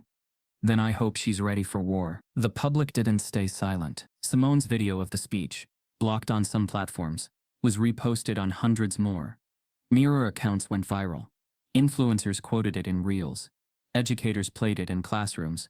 Activists turned it into street posters. The clip was beyond control now, and that night, when Candace sat on her couch, scrolling through the chaos, she found one message in her inbox that made her sit straight up. It was from Marlene's daughter. One line. You don't know the half of it. I'll talk. I'm not like her. Candace replied, heart pounding. A minute later, another message arrived, with an attached voice recording. She hit play. Marlene's voice filled the room, laughing at a holiday party years earlier, and saying clearly, if those kids want to be seen, they better learn how to serve. Candace stared at the speaker, ice flooding her chest. This wasn't a lawsuit anymore. This was going to federal court. The courthouse didn't look like justice to Candace Brooks. It looked like every institution that had ever asked her to prove pain before it believed her. Cold stone echoing halls, flags hung high enough to remind you who power historically served. Still, she walked in with her head up, Elijah's small hand wrapped tightly in hers, Simone just behind them, and Darnell Rhodes leading the way with a calm that came only from having fought this kind of battle before. Marlene Cranston arrived separately. She swept through the entrance surrounded by lawyers in tailored suits. Her hair flawless, her posture unbothered. Cameras flashed. She smiled, not nervously, not defensively, but with the confidence of someone who had spent her entire life insulated from consequence. This lawsuit, filed under claims of defamation and reputational harm, was supposed to be her counterattack, her way of reasserting control. She hadn't expected to win hearts. She expected to win silence. Inside the courtroom, the air felt tight, brittle. The judge took his seat, expression unreadable. The case was called, and just like that, the narrative Marlene had tried to control, outside the courtroom collided with something she couldn't curate. Inside it, evidence. Her lead attorney began smoothly, framing Candace as an emotionally reactive parent who had weaponized a misunderstanding for media attention. He spoke about reputations, about charity, about how a moment taken out of context had spiraled into a national smear campaign. He emphasized the harm done to Marlene's foundation, the donors lost, the threats she'd received. What he did not mention, not once, was Elijah. When it was Darnell Rhodes' turn to speak, he didn't stand immediately. He waited. Let the courtroom settle. Then he rose slowly, his voice measured but lethal in its restraint. This case, he said, is not about hurt feelings. It's about power. And what happens when someone who has always controlled the narrative suddenly loses that control? He clicked a remote. The screen behind him lit up. Security footage. Not the edited version. Not the cropped clip Marlene's team had tried to bury, but the full, uninterrupted recording from the Cranston party. Recovered from a backup server, Geneva Aldridge had quietly preserved before she was fired. The courtroom watched in silence, as Marlene leaned down toward Elijah, her face smiling, her words unmistakable. You won't be opening any gifts tonight. You don't really deserve one. A murmur rippled through the room. Darnell didn't pause.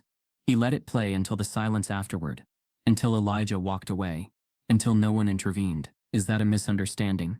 Darnell asked calmly, or is that humiliation? Marlene's attorney shifted in his seat. Next slide. Emails, projected large enough for the jury box to read clearly. From Marlene to her PR team, dated 2 hours after the party. Delete the hallway footage. If it doesn't exist, it can't trend. Another email. Send the mother something tasteful. A basket. We don't apologize to children. Candace felt her chest tighten. Simone squeezed her hand. Darnell continued. Relentless. Mrs. Cranston claims she was defamed, but defamation requires falsehood. So let's examine what was said and what was hidden. He introduced Geneva Aldridge's sworn affidavit, the logbooks, the marketing campaigns, the unpaid use of children of color in staged philanthropy, the invoices showing Elijah's image licensed to a luxury retailer, without consent. Marlene's legal team objected repeatedly. Each objection was overruled. Then came the voice recording. Marlene's daughter's voice trembled as it played through the courtroom speakers, recounting years of overheard comments, jokes, instructions, and then Marlene's own voice, clear, casual, laughing. If those kids want to be seen, they better learn how to serve. The room went dead silent. Marlene's smile finally cracked. Darnell turned toward the judge. Your Honor, the plaintiff claims my client misrepresented a party, but the evidence shows a pattern of behavior. Systematic, intentional, and documented. This was not a joke. It was policy. He faced the jury. Candace Brooks didn't defame Marlene Cranston. She exposed her. Marlene's attorney stood quickly, voice tight. Your Honor, we request a recess. My client is being subjected to undue prejudice. The judge leaned forward, steepling his fingers, his gaze fixed on Marlene, not unkindly, but sharply. Mrs. Cranston, he said, you filed this lawsuit claiming your reputation was harmed by lies. Yet the court has now seen extensive documentation suggesting otherwise. Marlene swallowed. And there is one matter, the judge continued, that troubles me deeply. He gestured to the bench clerk, who handed him a folder. This court has reason to believe that relevant evidence was intentionally deleted from your private cloud storage after litigation was reasonably foreseeable. A collective intake of breath filled the room. That constitutes potential spoliation of evidence, the judge said evenly, which carries serious consequences. Marlene's attorney opened his mouth, then closed it. The judge looked directly at Marlene. I am halting proceedings for the remainder of today. A pause, and when court resumes, Mrs. Cranston, you will take the stand, under oath. Marlene's eyes widened, just slightly. Enough for Candace to see it.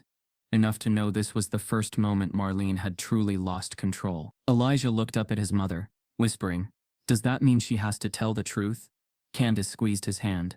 Yes, she said softly. It means she can't hide anymore. As the courtroom emptied, reporters rushed forward, shouting questions. Darnell placed himself between Candace and the cameras, guiding her out with quiet reassurance. This is where cases like this turn, he said under his breath. When the person who's always spoken about others is finally forced to speak for themselves. Across the hall, Marlene stood frozen, surrounded by advisors whispering urgently. Her phone buzzed nonstop, donors calling, board members panicking, allies reconsidering. For the first time, she wasn't the one orchestrating the room. She was trapped inside it. That night, as Candace tucked Elijah into bed, her phone buzzed with a single notification from the court's online docket. Additional evidence submitted under seal. Attached was a note from Darnell Rhodes. Candace, the prosecution just found something even Marlene's team didn't know existed. Tomorrow changes everything. The courtroom was colder than usual, or maybe it just felt that way to Elijah. The air conditioner whispered through the vents overhead, but what pressed harder against his skin was the weight of attention. Reporters packed the back rows, their pens still, their cameras lowered for now. The gallery was full, buzzing with silent anticipation. Protesters stood outside, visible through the windows, holding up signs like "Let him speak" and "Dignity has no age." Across social media, live streams carried hashtags that bore his name. Not as a trending token, not anymore. This time, he was the voice. Elijah sat stiffly in the witness box, legs not quite reaching the floor, shoes swinging slowly under the bench. He was older now, not much, but enough. His curls were tighter, his shoulders more squared. He wore a navy blue blazer with one brass button missing. He'd insisted on wearing it anyway. Darnell stood nearby, posture relaxed, hands gently folded behind his back. He didn't introduce Elijah with fanfare. He simply nodded to the judge. Your Honor, Darnell said, we ask to proceed. The judge inclined his head, his eyes meeting Elijah's. Son, do you understand why you're here today? Elijah nodded. Yes, sir. Do you promise to tell the truth? I do. The oath settled over the room like a tide. Darnell stepped forward, speaking not like an attorney but like someone who had earned the right to ask. Elijah, can you tell us what you remember most about that night? The night of the Christmas party. Elijah took a breath, not shaky, not nervous. Intentional. I remember the lights, he said. Everything was gold and white, like a snow globe, but it didn't feel warm. It felt like I wasn't supposed to touch anything. The room leaned in. Not physically, but emotionally. People stopped blinking. Stopped moving. I remember the lady Marlene, he continued. She came up to me while the other kids were opening gifts. She smiled, but not the kind that makes you feel good. She looked down at me and said I wouldn't be getting anything. That I didn't deserve a present. Darnell paused, giving the silence room to breathe. What did you feel when she said that? Elijah's hands twisted in his lap. I felt like I shrank, like my body stayed the same, but I got really small inside. Like everyone in the room could see me, but no one wanted to. Candace wiped the corner of her eye. Darnell nodded. Did anyone say anything? Did anyone come to your defense? No, Elijah said softly. They just looked away. Why do you think they didn't speak up? Elijah turned his gaze toward the jury. Because they didn't think it was wrong enough. That sentence cracked something open, not just in the room, but in the viewers watching across the country. The live stream chat blew up with tears, prayers, and anger. Screenshots of his quote flooded timelines. Darnell walked slowly to the evidence screen and pressed a button. A still image appeared. Elijah, frozen in frame from that night, standing alone near the tree, hands in his pockets. Elijah, do you recognize this image? He nodded. That's me after she said it. And what were you thinking in that moment? A long pause. Then with devastating clarity, Elijah said, I was deciding not to cry. Because I knew if I did, they'd say I was being dramatic. But if I didn't cry, they'd say I wasn't really hurt. So I just stood there. The courtroom was motionless. And when you left the room, what were you doing? Another breath. I was finding a place to be invisible. That was the moment the judge removed his glasses and rubbed his eyes. Darnell stepped closer. Elijah, why are you willing to speak today? The boy blinked slowly, then looked directly at Marlene, seated at the plaintiff's table. Her expression was unreadable. Because they thought if I stayed quiet, it would go away. But I want kids like me to know, we don't have to stay quiet anymore. A murmur rolled through the gallery, soft and reverent. Darnell gave a respectful nod and turned to the judge. No further questions. The judge looked to Marlene's attorney. Cross-examination? The man stood but didn't approach.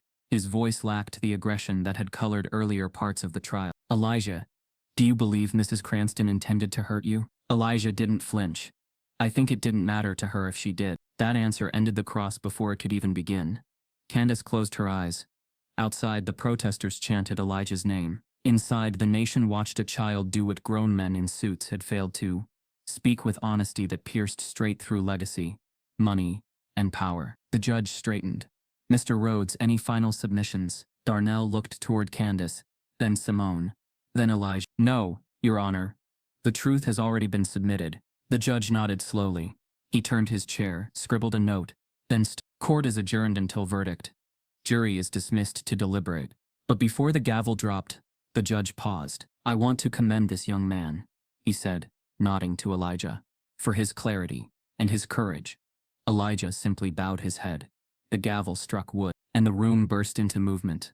Lawyers gathering notes, reporters rushing out, Candace wrapping her arm tightly around Elijah's shoulder.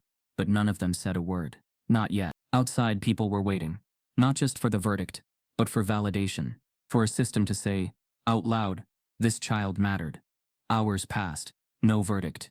Journalists speculated. Social media debated. Legal pundits dissected every word. Simone paced their hotel suite. They're stalling, she muttered. They're thinking. Darnell corrected gently. That's not a bad thing. Candace sat quietly, holding Elijah's hand again. This time he didn't let go. Then at 7:16 p.m. her phone lit up with a single message from the court clerk. Jury has reached a verdict. They returned to the courthouse, under a violet sky, the streets still buzzing. News vans idled. Protesters sang freedom songs softly. The courtroom was packed again. The judge took his seat. The jury filed in. The foreman stood, paper in hand. In the matter of Cranston v. Brooks, we, the jury, find in favor of the defendant. Candace felt her knees buckle. Cheers erupted, quickly hushed by the gavel. But the foreman wasn't done. We further find that the plaintiff's actions constituted a pattern of racialized exploitation, and recommend formal review of the Cranston Foundation's federal nonprofit status. Gasps. Flashbulbs. Darnell's lips parted in shock. Even he hadn't expected that level of consequence. The judge nodded. This court will submit that recommendation. Marlene's face was frozen in disbelief. Her attorney leaned in, whispering urgently. Elijah turned to his mother. Did we win? Candace cupped his face gently. No, baby, she whispered. We changed the story. Just as they were leaving the courthouse, a reporter ran up to Darnell. Counselor, did you see the sealed evidence that came in late last night? Darnell froze. What sealed evidence? The reporter pulled out a press release just breaking online. A whistleblower had submitted audio from a private Cranston board meeting, and in it, Marlene can be heard saying, "If we lose, I'll bury that boy in appeals until he's 18. I have the money." He doesn't. Candace stared at the screen. Marlene wasn't finished. Not by a long shot. Verdict day didn't feel like victory.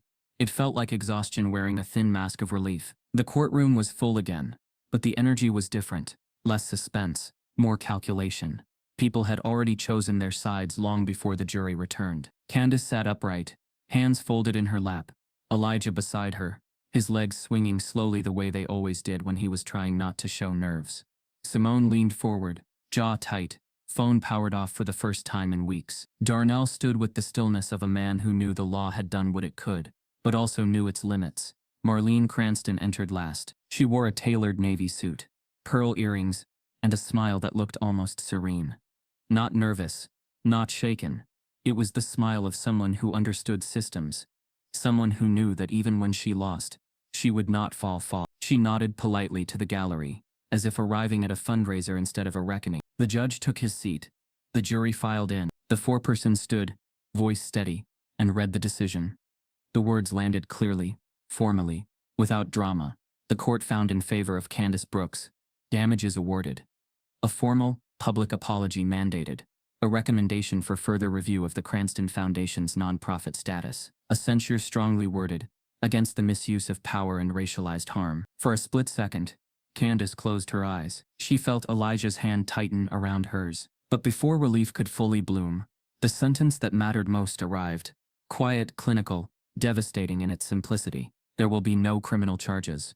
No jail time. No probation. No handcuffs. No mugshot. Marlene Cranston would walk out of the courtroom the same way she had walked in, free. A low murmur rippled through the gallery. Some people shook their heads. Others exhaled, resigned. This was the part no one liked to say out loud. The law could name harm without punishing it. It could acknowledge injustice without undoing it. Marlene's lips curved upward, not in triumph, but in confirmation. She leaned toward her attorney, whispered something, then stood as the judge concluded proceedings. Cameras flashed as she turned, composed and unbothered, and walked past Candace without making eye contact. Outside, reporters swarmed. "Ms. Cranston, do you feel vindicated? Will you apologize publicly as ordered? Do you regret your actions?" She paused just long enough to let the cameras settle, then spoke with a calm that felt rehearsed. "I'm grateful the court recognized this was never about malice," she said. "I look forward to healing privately." Privately. Candace watched from the courthouse steps, the words landing like a final insult. Healing. Apparently was something done away from the people you hurt. Elijah tugged at her sleeve. "Is it over?" Candace swallowed. "The case is," she said carefully. "The truth isn't.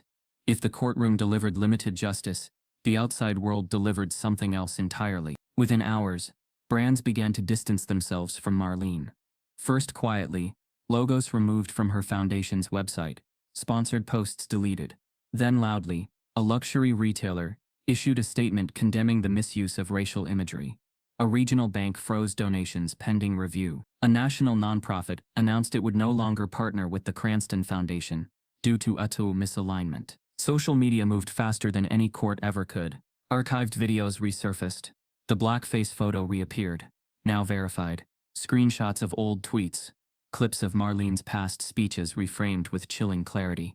Influencers dissected her language, her tone, her carefully chosen words. What once sounded like benevolence now echoed with control. The internet did not forget. Within a week, Marlene's carefully curated reputation collapsed like a stage set under harsh light. Invitations dried up. Galas quietly rescinded. Her name vanished from donor lists. Her foundation, once praised for its inclusive vision, was quietly blacklisted by multiple community organizations. Candace didn't celebrate. She didn't gloat. She watched it unfold with a strange, hollow awareness. This wasn't revenge. This was consequence, but unevenly distributed, filtered through algorithms and public pressure rather than law. And still, Marlene smiled. Paparazzi caught her leaving a private club days later, laughing with friends, sunglasses on, posture relaxed. The headline read, "Cranston seen unbothered after verdict." Elijah saw it on a TV screen at a diner while Candace paid the bill. He looked up. "Why is she smiling?" Candace paused. She could have said many things. She chose the truth. Because some people think accountability ends where their comfort begins. He nodded slowly, absorbing it the way children do, quietly, deeply. At home, the house felt different now. Quieter. Safer, in some ways. Candace returned to work. Simone went back to classes, her professors suddenly treating her with a mixture of pride and caution. Elijah returned to school, this time with administrators tripping over themselves to appear supportive. Assemblies were held, policies were announced, teachers smiled more carefully. But Elijah noticed what didn't change. The same parents who had complained about him being a distraction now avoided eye contact. The same classmates who had whispered still kept their distance. Apologies came, but they were soft, indirect, often framed around discomfort rather than harm. One afternoon, Elijah came home and asked, "Is it wrong that I don't feel better?" Candace shook her head. "No," she said. "It means you're honest." Then, unexpectedly, something arrived that no one had predicted. It came in a white envelope, heavier than a bill, addressed neatly in block letters. Candace opened it slowly. Inside was thick stationery bearing an unmistakable seal, the White House. Her breath caught. She read it once, then again, then handed it to Simone without speaking. Simone's eyes widened. "This is real." The letter was formal but warm. It acknowledged Elijah's courage, his testimony, the national conversation his voice had helped spark. It invited him along with Candace to attend a youth advocacy roundtable in Washington, D.C. A private event, no press obligation, no performance, an invitation not to be displayed, but to be heard. Elijah read it carefully, lips moving with each line. "They want me to talk again?" he asked quietly. "Only if you want to," Candace said immediately. "This time it's your choice." He thought for a long moment. Then he nodded. "I do, but not just about me." Candace smiled for the first time that day. "I know." News of the invitation leaked within hours. Headlines exploded, from humiliated to honored. The boy who changed the conversation. Predictably, backlash followed. Commentators accused the administration of politicizing a child. Online trolls resurfaced, louder but fewer. Marlene's allies, what remained of them, whispered about overreach and exaggeration. Marlene herself released a statement the same evening. "I wish Elijah well," it read. "I hope he finds peace beyond this unfortunate chapter." Candace read it once and deleted it. Peace was not something Marlene could grant. The night before the trip, Candace sat on Elijah's bed, folding clothes into a small suitcase. "You nervous?" she asked. He shrugged. "A little. But I think I know what I want to say now." She looked at him. "What's that?" "That being quiet didn't protect me," he said simply. "But speaking did." Candace leaned over and kissed his forehead, heart swelling with pride and fear in equal measure. The world was listening now, but listening came with its own risks. As she turned off the light, her phone buzzed. A message from an unknown number. She opened it. "Congratulations on the invitation." Another message followed immediately. "Don't mistake attention for safety." Candace stared at the screen, pulse quickening. Then a third message appeared. "Washington has long memories and powerful enemies." She looked at Elijah, already asleep, breathing evenly. The invitation sat on the dresser, pristine and heavy with promise. And for the first time since this began, Candace understood something with painful clarity. Winning the case had not ended the fight. It had only moved it to a bigger stage. As the plane lifted off the next morning, Elijah pressed his face to the window, watching the city shrink below. Candace's phone vibrated one last time before losing signal. A single notification appeared from a restricted number inside DC. "We need to talk before you land. It's about Marlene. She's not finished." The Washington skyline approached like a promise. From the plane window, Elijah watched the Potomac weave its slow way beneath bridges and buildings, the city pulsing with history and tension below him. Beside him, Candace held the invitation letter tightly in her lap, her knuckles pale from the weight of it.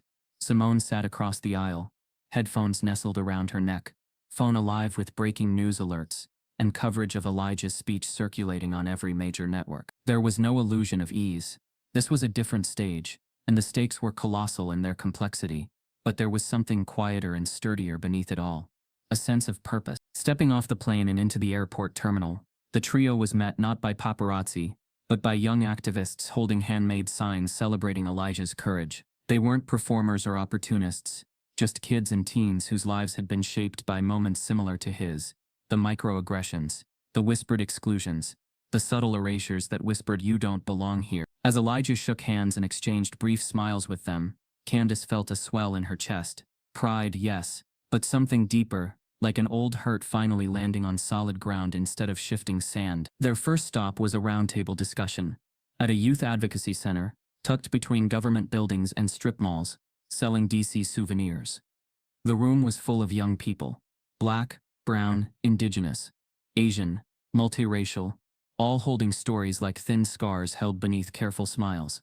When the moderator introduced Elijah not as a victim but as a voice, the shift was palpable.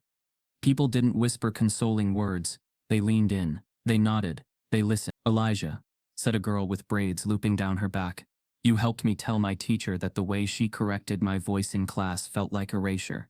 I couldn't say it before, but now I can." There were no tears in her eyes, just a resolute gaze that mirrored Elijah's own steady calm.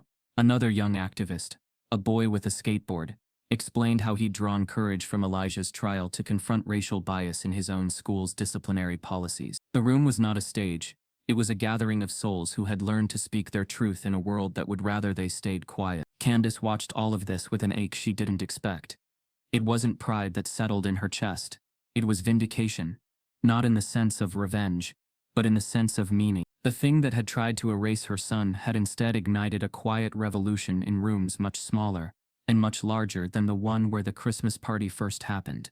It was a shift that didn't need medals or televised analyses.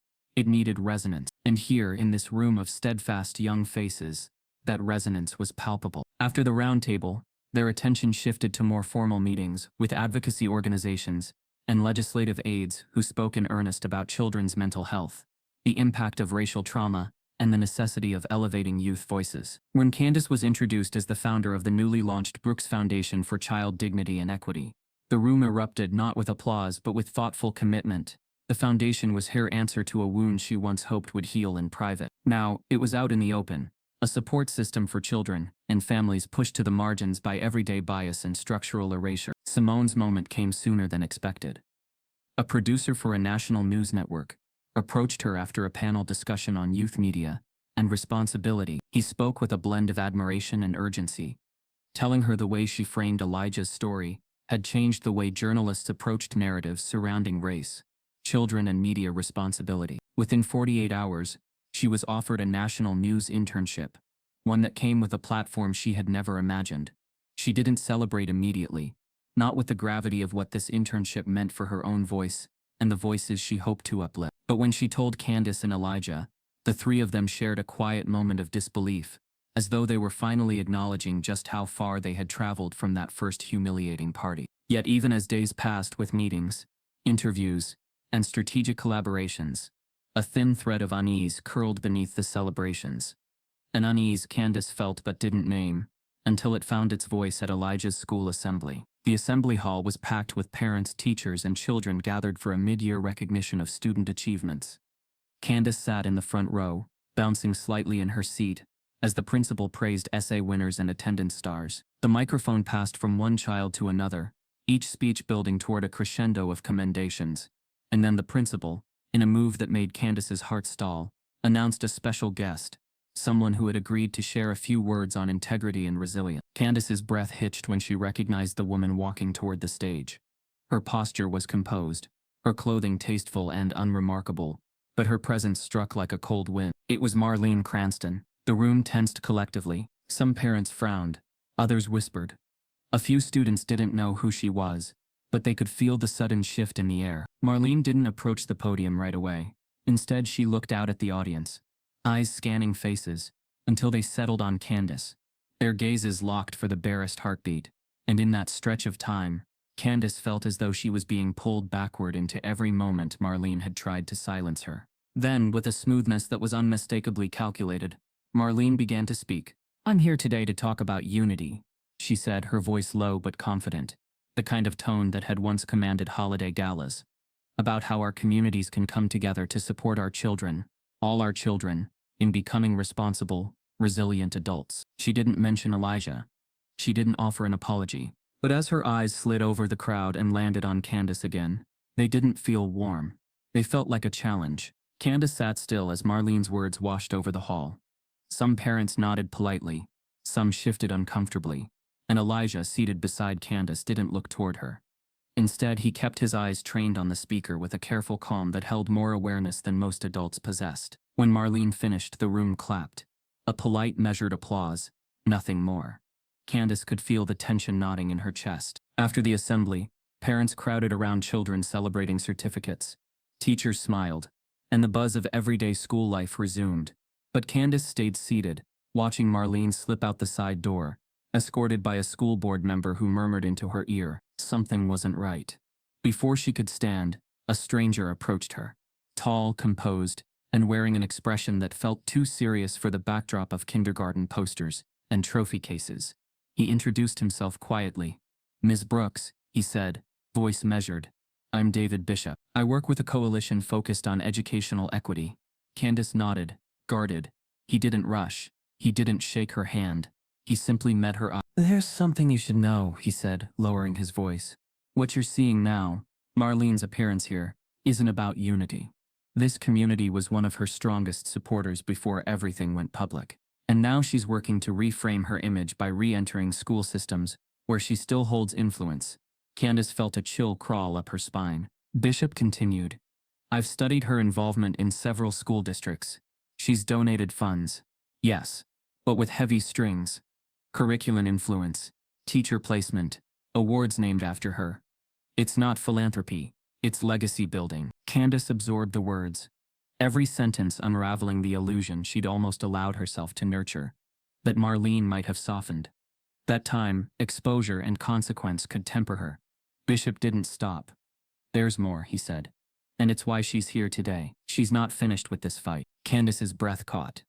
She glanced toward the school doors, as though expecting Marlene to reappear and challenge her directly. But then Bishop leaned in, his expression tightening. "She's also made quiet offers to several families. Scholarships, support, invitations to programs. But it's not altruism. It's influence. She's trying to rebuild power inside the very institutions that shape children's futures." Candace felt her stomach twist. Not shock, not surprise, but clarity. This was a plot twist that didn't hit like a punch. It hit like a slow, sinking realization. Because while the world saw a defeated philanthropist, Marlene was quietly placing herself back inside the places that mattered most. Schools, networks, and the minds of the next generation. Candace's phone buzzed. A text from Simone. "Just saw the live stream. What's happening there?" Candace typed back, "Not what you think. We need to talk." She looked down at Elijah, who sat next to her, calm but alert, unaware that the next step in their journey was already shifting beneath their feet. As Candace stood to leave the assembly, her phone pinged again. A message from an unregistered number. "You think you've seen her worst. You haven't. Check your foundation's email." When she opened it, her breath froze. A file was waiting. "Confidential Marlene Cranston School Initiative Draft." And the first line read, "Phase 1 Strategic Integration of Cranston Influence in National Youth Programs." The screen went blurry as Candace's vision narrowed to one chilling thought. Marlene wasn't done. She was just beginning. A year had passed since the courtroom verdict, since national headlines and televised debates, since the documentaries and protests that became heated arguments at dinner tables and staff meetings. A year woven with quiet healing and hard lessons, not just for Candace and Elijah, but for everyone who had watched their story ripple through a divided culture. Now, as December settled in with its soft gray skies and lingering chill, Candace stood on the worn wooden porch of the community center they had helped build, a place of warm light and unspoken acceptance, and surveyed the festivities beginning to unfold. This wasn't a gala. There were no press booths, no sound technicians, no handshakes for photo ops. There were only people, children with mittens too big, parents with hopeful eyes, neighbors who had brought homemade food, and volunteers whose smiles were real because they were not rehearsed. Twinkle lights were strung between the trees like starlight caught in branches, and the scent of hot cocoa drifted across the lawn. Candace's heart felt heavy with a tenderness she hadn't known she was capable of experiencing. The kind of softness that comes not from comfort but from surviving discomfort and choosing compassion anyway. Children of every background gathered around a long table, ripping open colorful wrapping paper with shrieks of delight that rose and dipped like joyous music. There were dolls and trucks, art supplies and books, puzzles and board games. None of it mattered more than the sound of laughter, pure, unfiltered joy that hadn't been coached or sealed with a brand logo. Elijah moved among the kids with a quiet confidence that seemed to suit him like a second skin. He didn't stand at a podium tonight. He didn't have a microphone or a prepared speech. He simply was present, attentive, sincere, and open in a way that could only come from someone who had known pain and decided not to let it harden him. In his hand was an ornament he had spent weeks crafting, a small black angel, wings fractured and then painstakingly mended with delicate strokes of silver paint. It was imperfect, beautiful in its brokenness, and Candace had watched him work on it, late into many evenings, silent, focused, thoughtful, and now there it was, hanging on the community tree in a place of honor, its silver seams catching the light like hope stitched into memory. Parents nodded when Candace walked by. Children tugged at her sleeve to show her their gifts. There was a shared sense in the air, not of performance, but of belonging. Nothing about this night was about proving anything. It was about celebration without obligation. There were no cameras. There were no hashtags. No sponsors had bothered to show up. Just ordinary people being there for one another in a season meant for warmth. At one end of the field, a small choir of elementary school singers took turns sharing carols, their voices merging into a harmony both innocent and poignant. A few adults wiped eyes more than once, not from sadness but from the rush of emotion that comes when beauty arises from hardship. Candace walked over with a cup of cocoa warming her palms, and found Simone watching the children with a thoughtful expression, her internship now blossoming into editorial opportunities that had her writing pieces about community resilience and youth empowerment. She didn't brag about it, but everyone around her could see the shift. Simone's voice was no longer just heard in newsroom meetings, it was valued. "You did good," Simone said gently, noting the ornament on the tree. "He did good." "It's not just him," Candace replied, eyes following a little boy showing his new book to a girl who couldn't quite read the title yet. "It's all the kids who need to know they matter when their worth isn't being judged by someone else's comfort." A hush fell over the gathering, as someone began to sing an old hymn, and soon everyone joined in, voices folding into one another in a collective offering that felt like gratitude incarnate. Whether you believed in tradition or not, the resonance of shared humanity was undeniable. Somewhere in the crowd, the janitor from the original town hall, now a friend and regular at community events, clapped along with the melody, his eyes bright under the glow of lights that danced on his spectacles like tiny galaxies. Candace caught his gaze and smiled, a moment of mutual recognition passing between them. Pain had taught them generosity, and justice had given them a chance to redefine what celebration really meant. The night wore on with gentle ease. Families congregated near the fire pits to roast marshmallows. Volunteers passed out warm blankets. Someone played soft guitar under the glow of overhead bulbs. When Elijah found Candace again, he had that same calm she knew so well. An understanding that life was never simple, but it could be deeply rich when truth was embraced. "Mom," he said quietly, "I'm glad you brought me here." Candace felt something tender in her throat. Gratitude, hope, and something else she hadn't anticipated. Pride not for victory, but for growth. "I'm glad too," she answered, brushing a lock of hair from his forehead. "This is what Christmas should feel like." He looked up and nodded, his gaze drifting back to his ornament, a tiny beacon of mended hope among the branches. The night began to fade into a comfortable hush, and families started to gather their things.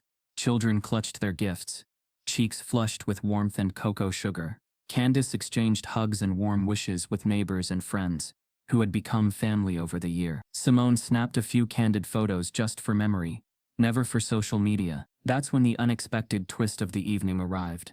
The double knock came at the door of the community center. An old wooden door with chipped paint that had outlasted more winters than anyone could remember. A tall man stood there, coat buttoned high, breath fogging in the cold air. In his hand was a large envelope, cream-colored and unmarked except for the handwriting. A script so familiar it made Candace's breath hitch. There was no return address, only the name they knew too well, Cranston. Candace took the envelope slowly, her fingers trembling despite the warmth in the room, the laughter around her, the sense of belonging she had tasted all evening. The handwriting was elegant, but carried an edge of calculated precision, like someone who always controlled how words looked before anyone ever heard them spoken. Is everything okay? Simone asked, noticing the shift in Candace's expression. Candace didn't open the envelope at first. She just held it there, still quiet, uncertain. Her gaze drifted to Elijah, who was laughing with new friends by the fire pit, oblivious to the sudden weight settling over his mother's shoulders. And for a moment, Candace wondered if this night, this beautiful, tender night, could truly remain untouched by the past they had fought so hard to transcend. Then she opened it. Inside, on pristine stationery, was a single line of text, typed, not handwritten. Congratulations, but you never understood the first gift you were given. No signature, no explanation, just those 7 words that felt heavier than any court summons or legal threat ever had. Candace felt the air thin in her lungs. Her fingers went cold. Simone leaned in, eyes wide. What does it mean? Simone whispered. Candace didn't answer right away. She refolded the note slowly, sensing something more beneath the surface. Something that was not a threat but a question. A reminder that the past they had lived through wasn't finished with them yet. From behind her came the sound of children's laughter. Pure, bright, unaware of the tension gathering at the edges of the celebration. But as Candace looked at the envelope, the handwriting, the words, something in her shifted. Not fear, but resolve. Because the past wasn't telling her to look back. It was inviting her to understand something deeper. And in that moment, she realized the invitation was only the beginning. As Candace refolded the envelope and turned to gather Elijah, her phone buzzed with a notification she didn't expect. A video message from an unregistered number. She tapped to play it, and the face on the screen was unmistakable. Not Marlene. It was someone they thought was gone from the story forever. A voice they had never heard speak. Until now. The message began with one chilling sentence. You thought you understood the first gift, but the real truth is about to be unwrapped. And Elijah's name echoed in the silence that followed. If you believe no child should ever be humiliated for the color of their skin, type yes in the comments. Have you ever seen racism dressed up as politeness and been too afraid to call it out? Subscribe for more real stories that expose injustice and honor the strength it takes to speak up. Because silence protects power, but truth protects our children.